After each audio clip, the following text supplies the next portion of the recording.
Drugs বা alcohol পান করে সে আউট অফ কন্ট্রোল হয়ে যায় এবং মানুষের সাথে খারাপ ব্যবহার করে। আপনারা যদি কালকের ভিডিওটা ভিডিওটা দেখেন, সেখানে দেখবেন যে ও মানুষকে গালাগালি করতেছে।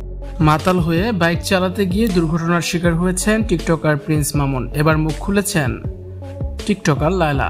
গতকাল মামুন অ্যাক্সিডেন্ট করার পর বলেছে লায়লা তার এই ক্ষতি করেছে।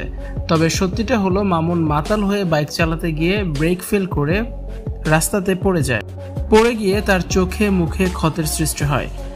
লায়লাকে দায়ী করেছিল প্রিন্স মামুন, তবে এক ব্লগারের কাছে মামুনের ভিডিওটি থেকে যায়, তাই লায়লাকে আর ফাঁসাতে পারেনি টিকটকার প্রিন্স মামুন। এবার মামুনকে নিয়ে ক্ষোভ প্রকাশ করেছেন লায়লা। বলেন, শুধু আজকের দিন না, রাত হলেই বেপরোয়া হয়ে যায় টিকটকার মামুন। রাতেই নেশা করে মাতাল হয়ে থাকে প্রিন্স মামুন। আর এমন ঘটনা তার প্রতিদিনই কোনো না কোনো দুর্ঘটনা ঘটায় মামুন প্রতি রাতেই নেশা করে। মেয়েদের সাথে তার অনৈতিক সম্পর্ক নিত্যদিনের কাজ। লায়লা বলেন, আদালতে শুনানি দিতে যাওয়ার সময়ও মামুনের গলায় ঘাড়ে লাভ বাইটসের চিহ্ন ছিল। মামুন সবসময় এসবই করে বেড়ায়।